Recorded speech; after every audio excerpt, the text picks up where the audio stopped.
It's Imola, it's 3 hours, it's go, it's a good start by Witz, it's not a great start by Christopher Mies, who slots in behind him, and that opens the door possibly for Raffaele Marciello on the outside line as they go storming up towards Tamburello for the first time. Witz leads, Mies goes second, Marciello third, and then hold your breath, can they all get through? So far so good. No yellow flags evident on the timing screen as Witz goes left, goes right, tries to not only get warmth in tyres but also break any slipstream effect from Christopher Mies and also try to out-psych him at the same time. Audi 1, Audi 2. Yeah, that was Charles Witz trying to get temperature into his tyres. The only way he can do it on this opening lap is to do that little bit of weaving. It's not something that's normally acceptable, but in these conditions with the very cool temperatures, he needs that temperature as quickly as possible. Up the hill out of Tosa for the first time then. Mercedes and Raffaele Marciello runs third then, fourth Christopher Haase, and then in fifth spot Christian Klein in the leading McLaren to the outside line there. Look, goes number 54 Porsche, so Klaus Bachler gains ground on the outside as they drop down towards Acqua Minerale for the first time on asking. Now, of course, the BOP is such that all the cars are very evenly matched. It means that overtaking ain't that easy on occasions. You've got to be really brave. The next corner, the Variante Alta, again, not the easiest place to overtake. Look at the weaving that's going on. You think it was a warming up lap, far from it. It's a racing lap, and yet people are still on a cold day in Italy trying to get warmth in the tyres. Well, this is a brand new Pirelli tyre, and people are saying that in these cold conditions, and up and up, look, you can see what's happened to Variante Alta.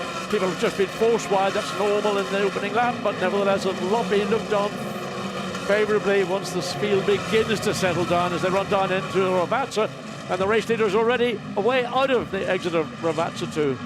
An effort made on the inside there. Look, number 19, that was Giacomo Altue going through, picks up a place. Leaders come over the line then. So, one lap in the book, Charles Witz leads, and you know what, we got through that without any yellows. That's a good job done by everybody. Into the pits has come Louis Machiels. That is Patrick Krupinski off the road, and Sarah Bovi walking away from that battered Ferrari. So I did speak too soon about my yellows. It was Krupinski going off there. That's done for him. But earlier around the corner, I fear he may have got together with the Ferrari. Set to go racing, and with the first 12 minutes or so just about done, we go green once more. Witz gets a good restart. Green flag. Pounds it out of Ravazza up towards the line. It is go, go, go. It is Audi's first and second. It is Witz versus Mies. Marciello third in the Mercedes. Christopher Haase runs fourth. Christian Klein fifth in the McLaren. Nicky Team sixth for Aston Martin. Yeah, Charles Witz used the opportunity at the earliest chance to get hard on the throttle, catching marginally Chris Mies by surprise, but behind Raffaele Marciello a little bit further back from the rear of the Audi. Well, he'll not be too worried about it. It's a long way to go in his stage. Bachler looks like he's got enough momentum to make Maro Engel think about, what do I do when I come down to Tamburello? I'm going to have to go defensive. And likewise, the Aston Martin Nicky Team doing the very same thing with Christian Klein. Aston looks to go up the inside. Can he get alongside? Yes, he does. Nice clean pass by the Dane. On the outside, coming into Ravazza, that's the second of the BMW. Loses the place, and that was a sort of almost like a schoolboy error. The classes are being led by the Gold Cup number 10, Adam Atiki, a little bit further back, going nicely. And that was the leader getting it wrong. Charles Witz coming out of the Villeneuve chicane, rattled it across the gravel, and he has gift-wrapped the lead and given it to Christopher Mies. Well, Christopher Mies certainly did not need to ask twice on that one, and well, let's have a look and see. Just too hot, caught the gravel, dragged the car across the grass, and Christopher Mies says, thank you very much. That's the easiest pass I'm going to have all afternoon. There's the lead going through again. So the gap is down to 1.9 seconds. Was that a bit of bodywork on the track? Or was that the Aston Martin gets alongside and takes it away from Christopher Haase? So Nicky Team goes through, goes fourth. That car's getting stronger and stronger as the stint goes on, and this was it. Side by side up towards the timing line. There was a big whack between them. Yes, that's what I saw the bodywork flying. I didn't see the contact initially, but that was what caused the bodywork to fly. Drama for Hugo Valente. Dust settling. Has he been off the road coming out of the Villeneuve chicane? Yeah, he ran right again on the exit of the chicane. We didn't see it happen, but we saw the consequence of the dust up in the air. So up the hill we go, and further down the field, he's back up at the Piratella. Oh, that's the reason why. Oh, yeah. Oh, dear me. Wow. That was a Code Brown moment as they all scattered. Wow, well, that was lucky.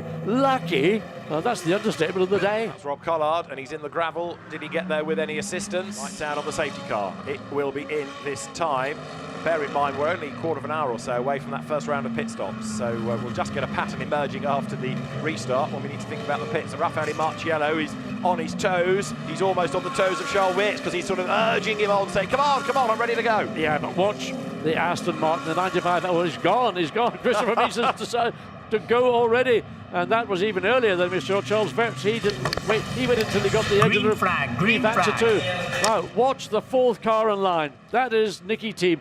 He is going to do all he can to take an opportunity, make an opportunity as they go down into Tamburello. I fear the gap between the Mercedes and the Aston is maybe a little bit too big.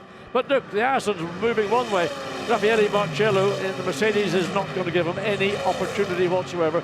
But that was the thought that was in the head of Nicky Team. Valentino Rossi arrives in the pit lane, ready to go. It's not often in GT World Challenge that you hear the crowd cheer for a driver when he arrives in the pit lane. Valentino gets that honour, and he's about to get into the car. So, of course, the car drops down the order, but as everybody else cycles through their pit stops, then he will, of course, gain back places. And as John makes the point, with a clear road ahead of him, he can really push now. And what's that? Is that fuel? Well, that's a big fuel spillage on the. Whose pits are those? It is WRT, isn't it? Number 31. Well, that's a real leaker. Dear me, I've not seen that level of fuel, and that's coming out of the overflow pipe. So, not the leader in, but the second place car peels. So, as John said, so does the fourth. There they both are. So that means that Mies now leads Marciello. Just need to see whether the gap comes down any between those two in the sectors, now that Raffaele has got clear road ahead of him. And the answer is yes, he does. He's 4/10 quicker in the first sector alone. Is the Santalot car that loses the lead. So the WRT entry goes through. The Mercedes stays ahead of the Aston. Well, there's been a change for the lead, but third and fourth. Oh, and through he goes. Marcus Sorensen has gotten past. That is 97, the Pro-Am Aston, the second car, if you like, in strife. Theo Newey in the car, and that's a disappointment. Now, that was the one that had a puncture this morning, but that looked really grim, doesn't it? Yeah, no, that looks as if it's a major issue. We don't know whether it's mechanical, electrical, hydraulic. Oh, 27 spins coming out of Tosa. 5, 4, 3, 2, 1. Full course yellow now. Not only is he spun it, he stalled it, I think. Whatever the problem is, the two cars now at the same part of the racetrack are immobile, one off the track, one on the track. Down they come then to the completion of what will be lap 57. Will go racing this time. It's our third interruption. Safety car, lights off. The instruction. Oh, drama in the background, a big hit. Oh dear, BMW, that's a 50.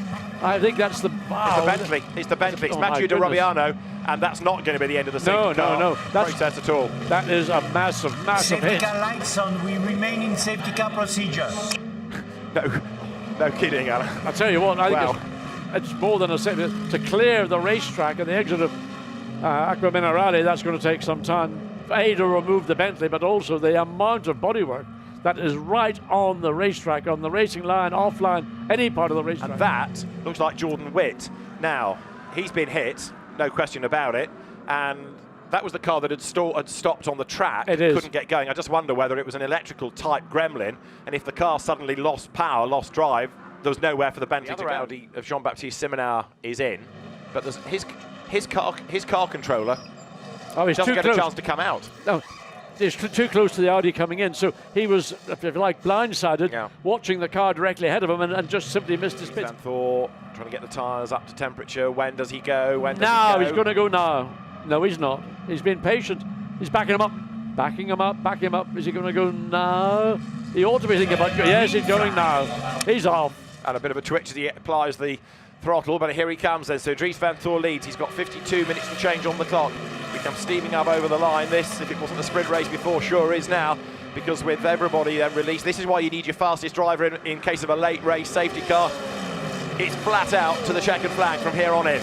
And Matteo Caroli trying to move around the outside, a difficult pass on the Ferrari side by side. Yeah, it gets past. So Caroli did a good job coming into Tamburello, gains a position. Does indeed. So Matteo Caroli ahead of James Collado goes 6th. The lead is getting away though, isn't he? Look, because Dries Vanthor opens up the gap slightly on the way to the Villeneuve chicane. Spin there and some damage. 87 Mercedes stranded at the Ravazza. I'm not sure that right front has not been damaged. It has. So the right front is damaged as well as bodywork on the racetrack. So again, we're going to have to see another interruption to this race with 50 minutes remaining. Is Vanthor going to do the same thing that we saw 1 lap earlier or 2 laps earlier? Looks like he is. He's on it again. He started slightly earlier than he did previously. Van Guignoz, well, I don't know how much It's not bad. He's had a good start. I think he'd be happy with what he's done. In fact, as Lucas Stoll says, maybe one of the 3 lead cars that's dropped back and is under pressure from Matteo Drudi in the 4th place Audi. Now here comes Niederhauser. So Thomas Neubauer has lost 1 place. He's about to lose a 2nd. Through on the inside goes And the Audi. 3. And 3, yeah, because that's Marvin Kirchhofer. So yeah, you get put off your stride. It could be 4 in a moment. Here comes Farfus. Look at the BMW. Yeah, up the inside he goes. That is the lap from hell from Thomas Neubauer. Shuffled down the pack. Marvin Kirchhofer, impressive McLaren debut this. We've seen him in the R Motorsport Astons in the past. An effort. Oh, hello, big damage here. What's gone on? That is number 7. That's the McLaren that's being driven by Frederick Schandorf. It's got a penalty for speeding in the pit lane, and it's got bodywork falling off it. Now that car, remember, was hit by Casper Stevenson. It was certainly by one car down at Rivazza a long time ago. Checkered flag at the ready then, and it's going to be a win for Dries van Tor, Charles Weerts and Calvin van der Linde in the opening round of the Fanatec GT World Challenge Europe, powered by AWS Endurance Cup.